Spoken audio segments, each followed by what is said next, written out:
What's up, my fellow MMA super fans? My name is Nisi Casiano. Today, we're fortunate to be joined by one of the fan favorites in Philippine MMA, not just in Philippine MMA, but also in one championship. Ladies and gentlemen, let's all welcome the Thunder Kid himself, Lito Adiwang. Lito, kamusta? And welcome to the MMA super fan. So, yan. Thank you for having me and yan, thank you sa lahat ng super fans natin dyan. Yan, ayos na ayos. And of course, may magandang balita na dala-dala si Lito para sa atin because he's back. The Thunder Kid is back on September Yeah, we're 22nd back. at One Friday Fights 34.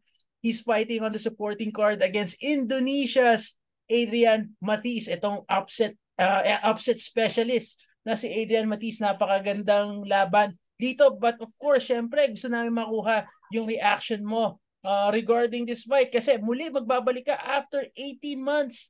Makakaapa ka ulit on the one championship stage. So, yan. I'm very, very excited to get back in the ring and yan, do the things that I love. So, yan, I'm very, very, hindi lang ako hungry dito sa return ko. I'm starving to get back. So, yan, I think it's the perfect time for my return. Yan, mahalatang halata naman kilito na talagang nananabik siya to be back in action. Then of course, kami rin. Ngayon, ang tanong ng lahat ng MMA fans, syempre hindi naman natin mapagkakaila, is they're worrying about the status of your ACL injury, your right knee. Ngayon, Lito, baka naman pwede natin sila mabigyan ng assurance na it's fully healed para sa laban na to. So, yan. Wag nating isipin yung injury natin because yan, binibigyan ko kayo ng assurance that we're 200% fully recovered and ready to come back in the game. Ayun nga, Lito. Ito bang, kamusta? Kamusta yung naging proseso mo in the past? Sabihin natin, alam naman natin dapat magbabalik aksyon ka last January. Pero kamusta yung recovery mo? It has been a year of recovery. Hindi lang siya hindi lang siya physical recovery but also psychological. Paano mo siya binalanse? Ano yung pinagdaanan mo to get to this point na makakalaban ka na ulit?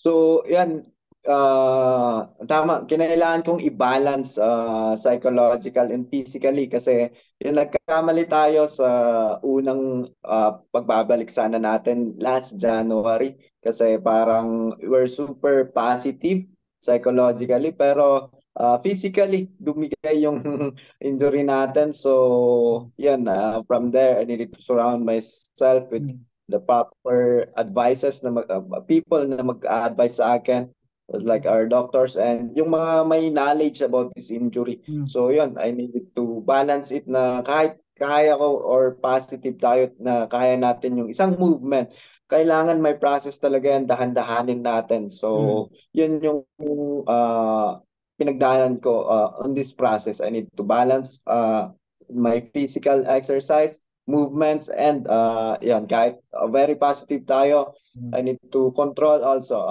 sa psychological.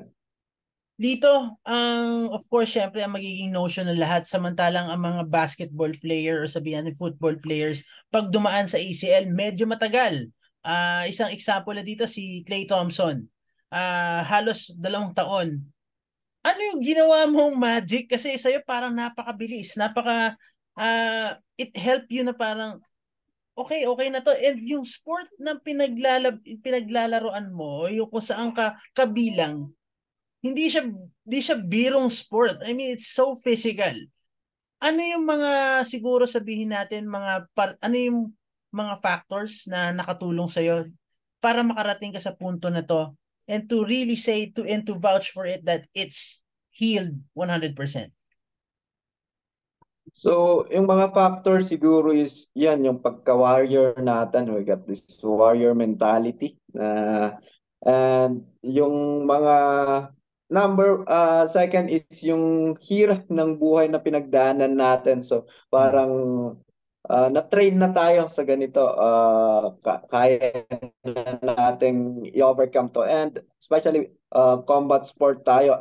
Ito nga ang medyo hindi alam ng lahat na in every day na nasa training ka, every time na bumabangon ka is ang sakit ng katawan. Lahat talaga is Ah. all you're in pain. So I think yun yung isang parang kaya ko na yan. Yung Nico parang ang bilis na na-overcome ko kasi doon na-train na ako on the process. So kailangan ko lang yan i-balance ko talaga yung ano ba talagang proper exercise or mga proper na gagawin ko para mag-recover at mag-heal. Ano yung mga foods and everything. So yun yung chinek ko na lang. Dito, of course, syempre, iba yung actual sparring, iba yung actual fight. And of course, when you say sa sparring, nasa iba yan, nasa iba-ibang gravity yan nung intensity nung kung ano ibibigay. Pero, of course, syempre, yung mga sparring partners mo, alam yung pinagdaanan mo. Pero when it comes to the fight itself, ibang situation na yon. Handa ka na ba sa Mm. ganong klase na mentality that from here at sa mga susunod mong laban, yun at yun yung target nila, naka-pin or naka-focus na dun sa injured ni mo.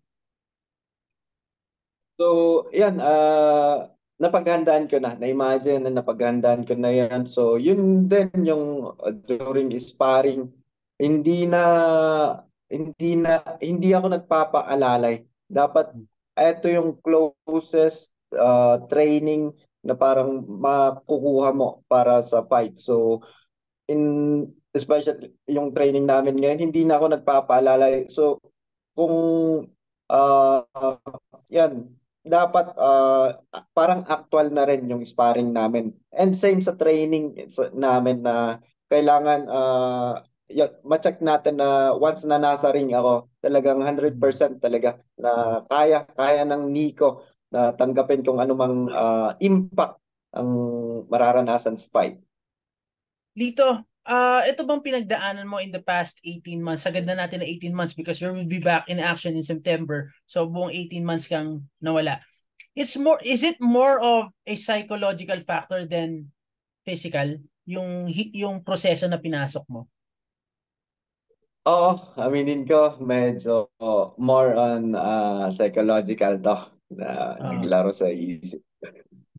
Kasi yan, physical, I believe na yan nga, nabanggit ko na we came from uh, mahirap na buhay. So, nakaya, Ah. nalampasan na natin yan, kaya natin yan physically. Pero yun, as the journey goes, psychological, doon tayo doon dumaan yung 18 ano natin na to, months. Lito na bago tayo umere, nabanggit mo kanina, nothing beats the original. Natuhod. Let me be clear. Bakit? Bakit mo siya nasabi? Ano yung pagkakaiba ngayon kumpara dun sa the knee prior to the injury? So, yan. I just be honest na nothing beats the original. So, kasi ngayon, aminin ko, medyo number one is mapapansin natin medyo deformed. And second is yung mobility is medyo hindi na ka-original. Kung nai-stretch ko dati noon todo, ngayon is medyo may konting medyo limited konti. So yun lang. Pero yung power, yung ano niya is na-build ko naman na siguro na kaya ko na, naibalik ko na. Ngayon, pag-usapan naman natin yung training camp. It's a new camp, it's a new team. Lito, let's break it down ngayon. Ano yung mga bago na mga hindi mo na-experience noon na parang ngayon nagagawa mo na? Let's break it down na parang ano yung sistema ngayon sa training na parang it would help you kasi you mentioned dun sa mga usap-usap natin ngayon na parang gusto mo mag-explore, gusto mo mag-grow. Nakuha mo ba sa training camp na to? Yan. So, kailangan kong makuha yun kasi yun yung reason of moving out ko. So, yun naman nakikita ko, slowly natin nakukuha yun kasi hindi rin ganun kadali na we'll ask this and then mabibigyan tayo. So, pero ngayon, yun, at least I think 70% naman nakikita ko yung kailangan ko, yung ina-ask ko is nandun. Especially yung ang mindset ko kasi going into a fight is hindi ko iniisip masyado or I won't train to defend myself against my opponent. I will train to hurt my opponent. So yun yung mindset ko dito na Ah, iti-train ko kung ano man ang gagawin ko sa kalaban ko. Hindi yung iti-train ko para magdepensa ako sa lakas ah, ng kalaban. So mm, yun yung nakita kong at least na big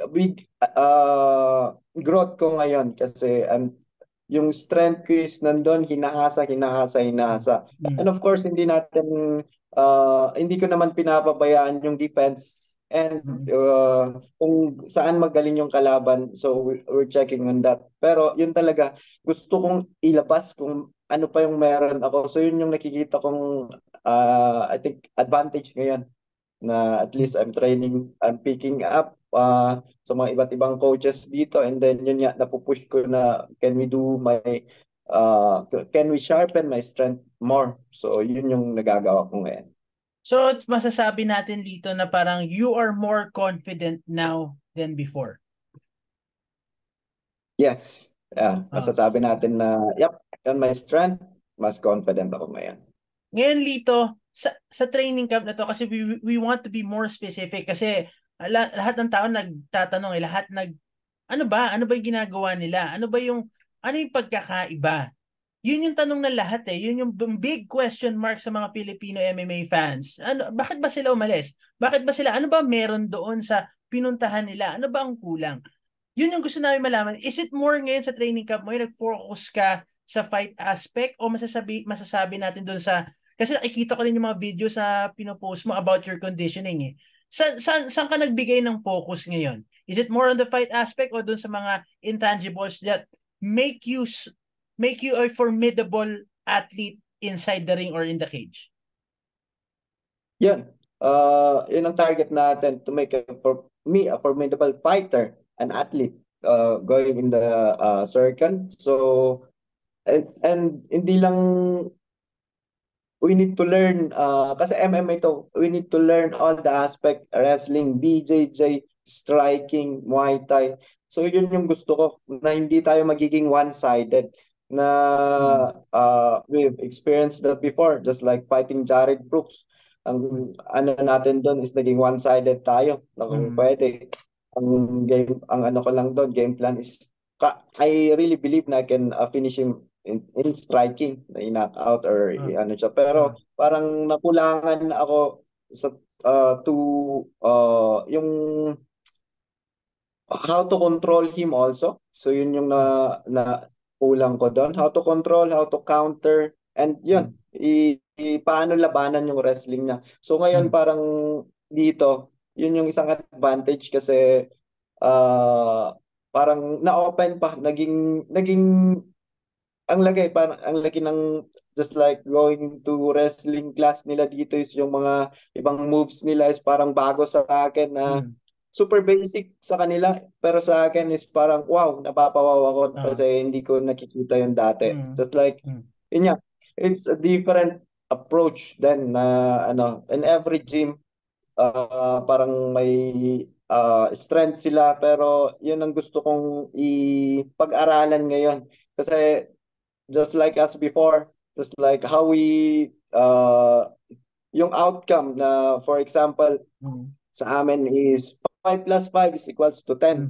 Parang mm, ganun lang ang ano namin. Ang mm, second option namin is 6 plus 4 is 10. mm, So, na hindi namin alam or meron pa palang ibang paraan just like Iba 9 pang plus 1 formula, na oo. Mm. makikita natin sa iba. So yun yung gusto Mm. ko talagang okay, matutunan na rin para maging complete tayo. Kanina nabanggit mo nga kanina na parang noon one-dimensional ka. Ngayon ba you can vouch for it na Lito Adiwang right now with everything that you've gone through in this training camp, masasabi mo multi-dimensional ka na? Slowly, hindi ko masasabing 100% kasi I really believe and nakikita ko Mm. yung skill set natin is slowly Ah. may improvement na ngayon. Malaki na ang improvement natin pero I can see na malaki pa ang i-improve ko para maging complete tayo. Mm. So, yun lang ang masasabi ko ngayon kung ano man yung na-pick up ko na na makakatulong sa akin sa fight. Yun ang ipapakita ko rin. I-deliver ko. Lito, hindi naman siguro bago sa lahat na parang you've traveled or sabihin na you went from one camp to another. Masasabi mo ba ngayon na nasa Bali ka, you found the right place for you? O sabihin na natin the right spot sa pangangailangan ng career mo ngayon? Uh, I mean, ang hirap magsabi ng promise ngayon, lalo na Ah, ito nga, ah, nabigla tayo sa mga pangyayari because ah, just ah. like before, nakapagsabi na rin akong baka eto na yung last camp ko pero biglang something happened. So, pero para sa akin, yun nga, wherever kung dito ako mag-grow, dito tayo ma-develop and I can see na dito naman talaga nandito yung support natin na parang they give all their support and Mm. nakikita nila kung ano yung nakikita ko na marireach natin. So, yun talaga ang kailangan ko. Yun yung motivation ko rin. Pero more na ngayon magiging ang approach mo is collaborative kahit sino pa yan as long as it would help you grow. Yes. Yun Ayan. ang, Buti yep. natumbok natin. Anyway,